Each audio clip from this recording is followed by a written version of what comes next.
আসসালামু আলাইকুম দর্শক। লন্ডন থেকে স্বাগত জানাচ্ছি আমি কাজী হেমায়েতুদ্দিন মিশন এবং সমসাময়িক বাংলাদেশের রাজনীতি এবং ভূরাজনীতি নিয়ে আমাদের সঙ্গে আলোচনায় আজকে অতিথি হিসাবে আছেন মনোজ দাসের প্রীতি ও শুভেচ্ছা নিন। চারজন ঊর্ধ্বতন ভারতীয় গোয়েন্দা কর্মকর্তা গতকাল রবিবার 9 আগস্ট দুপুর 2:56 এয়ার ইন্ডিয়ার বিমানে ঢাকা পৌঁছেছেন। বলা হচ্ছে তারা বাংলাদেশের ডিজিএফআই এর আমন্ত্রণে সেখানে গিয়েছেন। ডিজিএফআই মহানির্দেশক, আপনাদের হয়তো মনে আছে, গত মার্চ মাসে দিল্লি সফরে যান। সেই হিসেবে ভারতের গোয়েন্দারাও এবার ঢাকা এলেন। তো প্রায় 5 মাসের মাথায় তারা ঢাকা এলেন। 5 মাসের মাথায় ঢাকার সূত্র বলছে এটা কোনো বিশেষ সফর নয়, এটা রুটিন সৌজন্য সফর। সৌজন্য এখন বলে কি কিছু আছে এখন দুই দেশের মধ্যে যে সৌজন্য সফর করতে হলো? সুতরাং সৌজন্য সফরের গল্প নয়। আর রেসিপ্রোকাল ভিজিট মানে আগে আমরা গেছি সেই জন্য এখন ভারত এসছে, এরকম ব্যাপারও নয়। কারণ প্রশ্ন উঠছে ভারত ও বাংলাদেশের মধ্যে সৌজন্যের ব্যাপারই নেই বর্তমানে। আর যদি রেসিপ্রোকাল ভিজিট হয় তাহলে ভিজিট করতে যারা এলেন ঢাকায় তাদের নাম পরিচয় গোপন রাখা হলো কেন? কেন ভারতের মিলিটারি ইন্টেলিজেন্স কর্মকর্তাদের সঙ্গে ভারতের রিসার্চ অ্যান্ড অ্যানালিসিস উইং, যেটাকে নাম সহজ কথায় নাম সেই রয়ের গোয়েন্দারা এই সফরে আছেন কেন? কর্মকর্তাদের নাম, পদ এবং তারা কোন কোন ভারতীয় সংস্থার প্রতিনিধি কেন তা প্রকাশ করা হয়নি, এই ব্যাপারটি সবচেয়ে বেশি প্রশ্নের জন্ম দেয়। আর তার কোনো উত্তর কিন্তু প্রকাশ্যে পাওয়া যাচ্ছে না। ভারতীয় গোয়েন্দাদের এই ঢাকা সফর আদৌ কোনো রেসিপ্রোকাল ভিজিট নয়, কথা আগেই বলেছি। মার্চে ডিজিএফআই প্রধানের দিল্লি সফর একটি পটভূমি হতে পারে, কিন্তু 9 আগস্টের ভারতীয় নিরাপত্তা প্রতিনিধি দলের সফরের সময় গোপনীয়তা এবং পরদিন আবার তারেক রহমান দীনেশ ত্রিবেদী মানে ভারতের রাষ্ট্রদূতের সাক্ষাৎ, তাদের মধ্যে বৈঠক, এই তিনটে যদি একসঙ্গে রাখা হয় তাহলে বোঝা যায় শেখ হাসিনার প্রত্যাবর্তন ও তার নিরাপত্তা নিশ্চিত করার জন্যেই ভারতীয় গোয়েন্দাদের এই ঢাকা সফর। আর এটাই যে সম্ভাব্য এই সফরের কেন্দ্রীয় বিষয়, এটা মানছেন আন্তর্জাতিক কূটনীতি বিশেষজ্ঞরা। যদিও ভারত এ ব্যাপারে মুখ খুলছে না। আর পরিস্থিতির চাপে বাংলাদেশ সরকার এতটাই বিমর্ষ ও বিপর্যস্ত যে কি বলবে ভেবেই পাচ্ছে না। কেন বলা হচ্ছে শেখ হাসিনার প্রত্যাবর্তন নিয়ে সব কিছু ঠিকঠাক করতে ভারতীয় গোয়েন্দাদের এই সফর, এবং একই সঙ্গে তারেক রহমানের সঙ্গে ভারতের রাষ্ট্রদূতের অত্যন্ত গুরুত্বপূর্ণ, এটা কেন? এটা আদৌ কাকতালীয় নয়, এই কী জন্যে সেটা এইবার এখানে আলোচনায় আসা যাক। প্রথমত, হাসিনার ফেরার ঘোষণা নতুন নয়। 10ই জুলাই তিনি রয়টার্সকে জানিয়েছিলেন ডিসেম্বর নাগাদ তিনি কয়েকজন বরিষ্ঠ বা জ্যেষ্ঠ আওয়ামী লীগ নেতাকে সঙ্গে নিয়ে বাংলাদেশে ফিরবেন এবং আদালতে আত্মসমর্পণ করবেন। সে সময় তিনি স্পষ্ট বলেছিলেন ঢাকা সরকারের সঙ্গে তার কোনো যোগাযোগ হয়নি। কিন্তু 5 আগস্ট দিল্লির সাংবাদিক সম্মেলনে সেই ঘোষণা প্রকাশ্য রাজনৈতিক অঙ্গীকারে পরিণত হয়েছে। তিনি শুধু এবার ফেরার কথাই বলেননি, আওয়ামী লীগের নিষেধাজ্ঞা প্রত্যাহার, রাজনৈতিক বন্দীদের মুক্তি এবং তার বিরুদ্ধে মামলাগুলিকে রাজনৈতিক বলে তিনি প্রত্যাখ্যান করেছেন। 5 আগস্ট তার বক্তব্য, শরীরী ভাষা অনেক প্রত্যয়ী ও বলিষ্ঠ। এর অর্থ এটি আর একজন অভিযুক্ত মাত্রের নিছক আত্মসমর্পণের প্রশ্ন নয়, এটি বাংলাদেশে একটি বৃহৎ রাজনৈতিক শক্তির পুনঃপ্রবেশের প্রশ্ন। দ্বিতীয়ত, হাসিনার সাংবাদিক সম্মেলনের মাত্র 4 দিন পর ভারতীয় নিরাপত্তা প্রতিনিধি দল ঢাকা পৌঁছে গেছে। এটি নিছক কাকতালীয় হলে সময়টা কিন্তু অত্যন্ত অস্বাভাবিক। তৃতীয়ত, দলটির সদস্যদের পরিচয় ও পদ গোপন রাখা হয়েছে। সাধারণ সীমান্ত সহযোগিতা বা নিয়মিত প্রাতিষ্ঠানিক বৈঠক হলে অন্তত নেতৃত্বদানকারী কর্মকর্তার পরিচয় প্রকাশ করা যেত। এই গোপনীয়তা ইঙ্গিত দেয় আলোচনার বিষয় রাজনৈতিকভাবে সাধারণ নয়, বরং অত্যন্ত বিস্ফোরক। চতুর্থত, এই দলটি যদি ডিজিএফআই এর আমন্ত্রণেই গিয়ে থাকে, তার অর্থ তারেক সরকার অন্তত আলোচনা করতে রাজি হয়েছে। ঢাকা যদি হাসিনার প্রত্যাবর্তনকে সম্পূর্ণ অগ্রহণযোগ্য মনে করত, তাহলে ভারতীয় নিরাপত্তা কর্মকর্তাদের সঙ্গে তার নিরাপত্তা নিয়ে আলোচনায় বসার কোনো প্রয়োজন ছিল না। কি নিয়ে কথা হচ্ছে তাহলে? হাসিনার ফেরা বলতে শুধু দিল্লি থেকে একটা বিমানে উঠলেন এবং ঢাকায় পৌঁছে গেলেন, এটা বোঝায় না। পাঁচটা জটিল প্রশ্নের উত্তর তার বিমানে ওঠার আগেই ঠিক করতে হবে। প্রথম কথা, তিনি কোন আইনি পরিচয়ে ফিরবেন? স্বেচ্ছায় আত্মসমর্পণকারী অভিযুক্ত হিসেবে, ভারতের হাতে প্রত্যর্পিত ব্যক্তি হিসেবে, নাকি রাজনৈতিক সমঝোতার অধীনে প্রত্যাবর্তনকারী প্রাক্তন প্রধানমন্ত্রী হিসেবে তিনি ফিরবেন? এই তিনটির আইনি ও রাজনৈতিক ফলাফল সম্পূর্ণ আলাদা। ঢাকা বিমানবন্দর থেকে তাকে কে হেফাজতে নেবে? বাংলাদেশ পুলিশ, বিশেষ নিরাপত্তা বাহিনী, সেনাবাহিনী, না কোনো যৌথভাবে নির্ধারিত ইউনিট? ভারতের কাছে এটা কিন্তু সবচেয়ে গুরুত্বপূর্ণ তাৎক্ষণিক প্রশ্ন। কে তার হেফাজত নেবে? তাকে কোথায় রাখা হবে এটাও আর একটা বড় ব্যাপার। সাধারণ কারাগারে, বিশেষ সুরক্ষিত কারাগার, সামরিক নিয়ন্ত্রিত স্থাপনা যেমন ক্যান্টনমেন্টে, হাসপাতাল, না গৃহবন্দিত্ব? প্রতিটি বিকল্পের নিরাপত্তা ও রাজনৈতিক অর্থ আলাদা আলাদা। এরপর আদালতে হাজিরা ও মৃত্যুদণ্ডের কি হবে? হাসিনা মৃত্যুদণ্ডের মুখোমুখি। ভারত যদি তার নিরাপদ প্রত্যাবর্তন চায়, তবে দিল্লি নিশ্চয়ই চাইবে তাকে যেন মৃত্যুদণ্ড কার্যকরের ঝুঁকিতে তাকে না পড়তে হয়। অর্থাৎ আপিল, পুনর্বিচার এবং আইনজীবীর সুযোগ নিশ্চিত থাকবে। যাকে বলে ফেয়ার ট্রায়াল, সেটা নিশ্চিত করতে হবে তারেক রহমান সরকারকে। এরপর আসছে রাজনৈতিক সহিংসতা, যেটা শেখ হাসিনা দেশে ফিরলে হবে, সেটা কিভাবে ঠেকানো হবে? শেখ হাসিনা দেশে ফিরলে বিমানবন্দর, আদালত ও কারাগার ঘিরে আওয়ামী লীগ সমর্থকদের বড়সড় জমায়েত হবেই। বিক্ষোভ এবং তার পাল্টা বিক্ষোভও হতে পারে। জামাত, এনসিপি বড় কিছু করতে চাইবে, সে প্ল্যান তারা করছে। এমনকি হাসিনার উপর হামলাও করে দিতে পারে তারা। তাকে বহনকারী গাড়ি বহরে আক্রমণ হতে পারে, কিংবা বন্দি দশায় তার ক্ষতির চেষ্টা হতে পারে।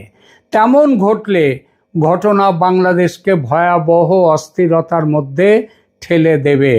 অর্থাৎ ভারতীয় কর্মকর্তারা শুধু একজন ব্যক্তির দেহ রক্ষার ব্যবস্থা নিয়ে আলোচনা করছেন না, তারা রিটার্ন প্রোটোকল, যাত্রাপথ, হস্তান্তর, হেফাজত, আদালত, বাসস্থান, চিকিৎসা, যোগাযোগ এবং জনসমাবেশ নিয়ন্ত্রণ, এই সমস্ত নিরাপত্তা কাঠামো নিয়ে কথা বলতে ভারতীয় গোয়েন্দারা গেছেন ঢাকায়।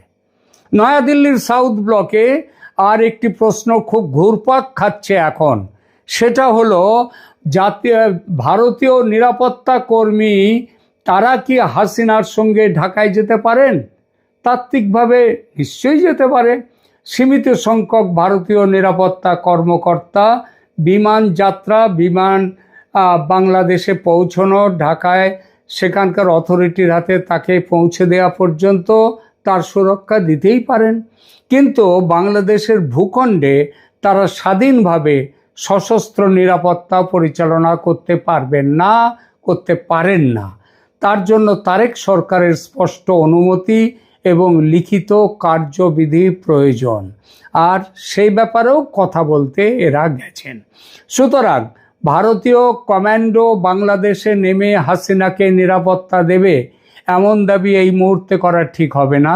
তবে জানা যাচ্ছে তারেক সরকারের অনুমতি নিয়ে ভারতীয় কমান্ডোরা যাতে শেখ হাসিনার সঙ্গে থাকতে পারে সে ব্যাপারে আলোচনা করবেন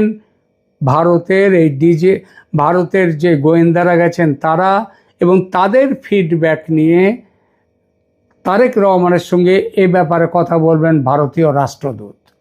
এই কথা প্রথমে ডিজিএফআই স্তরে হবে, পরে তারেক রহমান ও দীনেশ ত্রিবেদীর মধ্যে আলোচনায় এই প্রসঙ্গ আসবে। সব মিলিয়ে ভারতের চাহিদাগুলো তাহলে কি? বাংলাদেশের একটি পরীক্ষিত বিশেষ ইউনিট তাকে গ্রহণ করবে।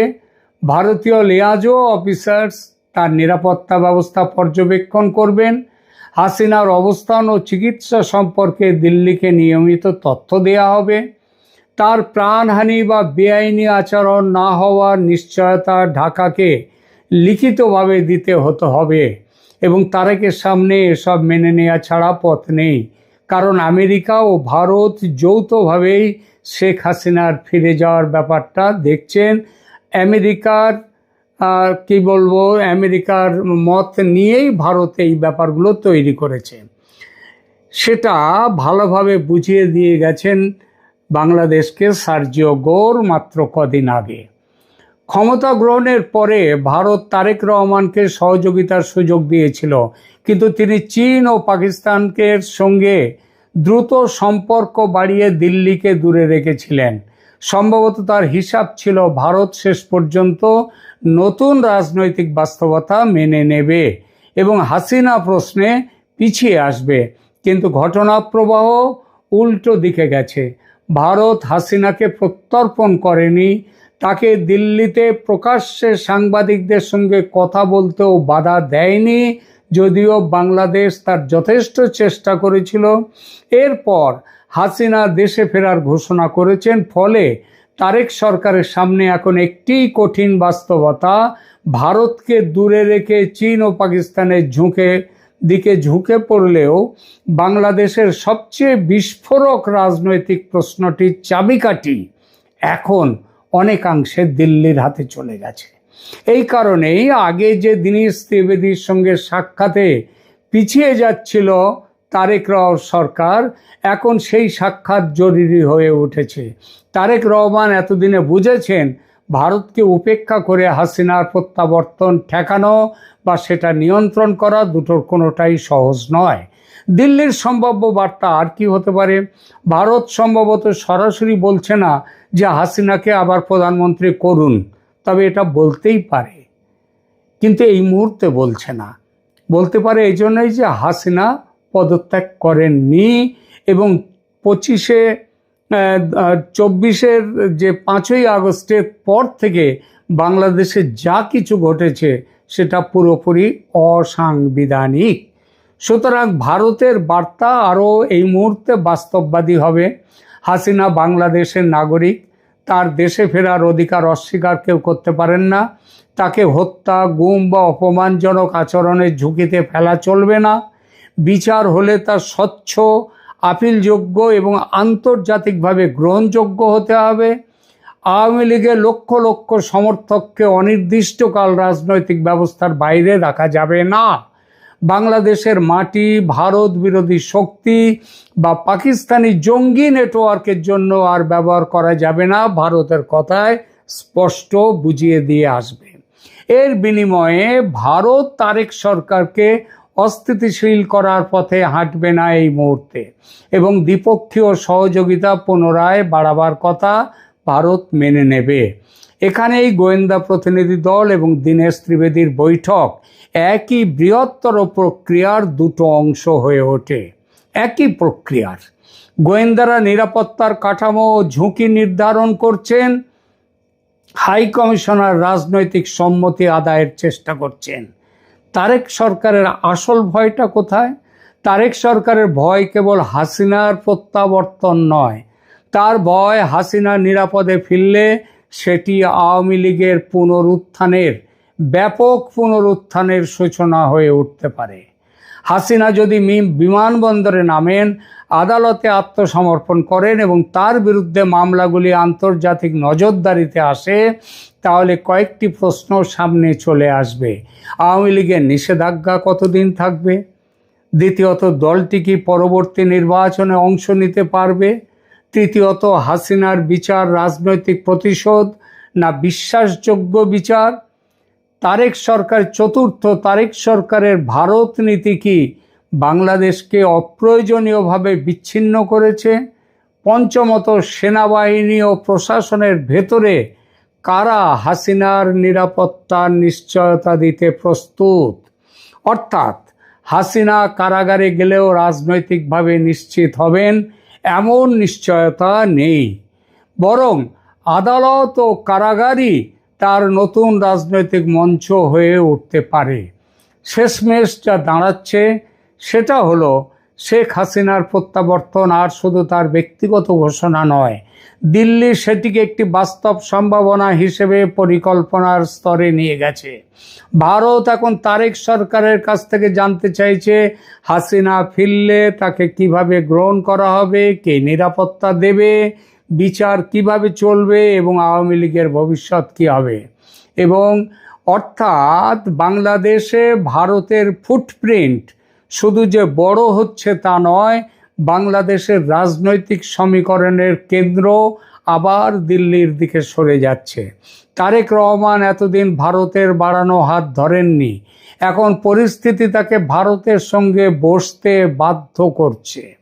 তবে ভারত হাসিনাকে ক্ষমতায় বসিয়ে দিচ্ছে এ কথা বলার সময় এখনো আসেনি, ভারত সে কথা বলছেও না। আপাতত যা দেখা যাচ্ছে, ভারত তার নিরাপদ প্রত্যাবর্তনের শর্ত তৈরি করতে চাইছে, আর সেই প্রত্যাবর্তনের রাজনৈতিক অভিঘাত নিয়েই তারেক সরকার সবচেয়ে বেশি চিন্তিত। এর পরের ধাপে আছে দেশে নতুন করে নির্বাচনের প্রশ্ন। ভারতের স্পষ্ট বক্তব্য, 2024-এর 5 আগস্টের পর থেকে এ পর্যন্ত বাংলাদেশে যা কিছু হয়েছে, এমনকি সাম্প্রতিক নির্বাচন পর্যন্ত, সব অসাংবিধানিক, অতএব তা বাতিলযোগ্য। হয় শেখ হাসিনাকে প্রধানমন্ত্রীত্বে ফেরাও, নইলে নতুন নির্বাচনের ব্যবস্থা করো। এটা এর পরের ধাপে ভারত বলবে। খেলা জমে উঠেছে, নজর রাখুন ক্যালকাটা ডায়ালগস চ্যানেলে। আমরা ঘটনার প্রতিটি অগ্রগতি জানাবো আপনাদের। আজকের আলোচনা ভালো লাগলে কমেন্ট করুন, লাইক দিন, শেয়ার করুন এবং অতি অবশ্যই চ্যানেল সাবস্ক্রাইব করে পাশে থাকুন। ধন্যবাদ।